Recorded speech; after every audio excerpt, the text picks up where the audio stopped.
channel. I want to talk about something that I think is really important to talk about.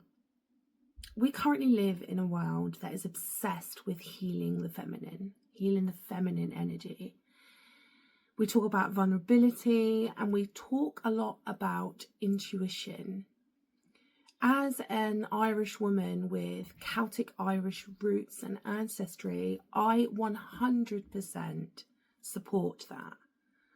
However, there does seem to be this dangerous trend that we need to be careful of, and that is the fear of masculine energy. We've started to fear that logic is cold and boundaries are aggressive, and I wonder that if we are always in our emotions and we are always in our feminine energy, does that actually serve our best interests? Is that actually somewhere we should be all of the time?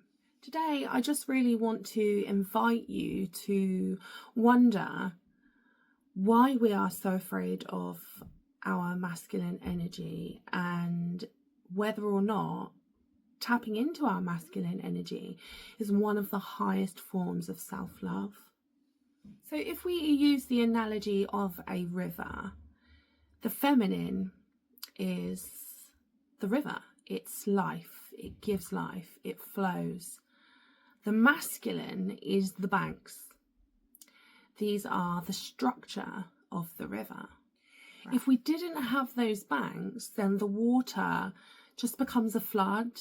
It's no longer a river and it just spills out, it just spills everywhere, and eventually it just disappears. If you're already feeling quite burnt out, exhausted, and as if your flow isn't going anywhere, more often than not, it's not because you're not spiritual.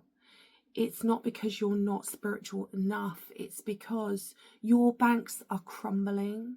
Your river has no structure. Let's look at the ancestors for a minute. The warrior isn't just about the fighting, it's about the sacred shield. When we look at particular deities, we know that they have both aspects, feminine and masculine. We know that there is nature and nurture, and we know that there is protection and sovereignty. It's really important that we have the balance. When we apply this to ourselves and we look at our masculine energy, this means that we are applying logic. This means that we get to decide who gets our time.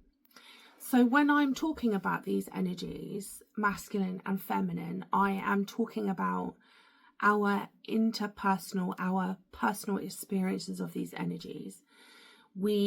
Even though I am a female, I identify as a female, I embody both masculine and feminine energy because that is the yin and the yang. It is the balance of. By tapping into our masculine energy, we are using our will to say no. It's not toxic to be tired. It's not toxic to say no. In fact, sometimes the most spiritual thing you can do for yourself is to implement a boundary, is to say no for the sake of protecting your own peace. It is paramount. I cannot emphasize that enough. So how do we find the balance? How do we tap into both? And this is where listening to your intuition really comes into play and really helps you to understand when you need to switch energies, when you need to switch from the masculine to the feminine and from the feminine to the masculine.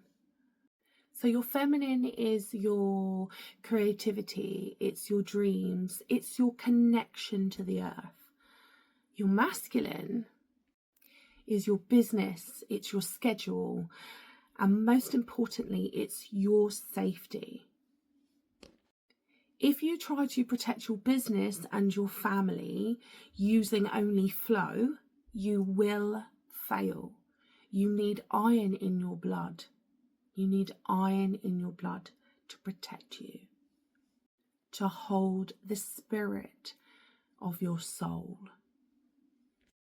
So today, make one firm decision using logic, not emotion, just using logic. Make that firm decision and set that boundary in place, and notice immediately how safe that your feminine energy, your feminine aspect feels.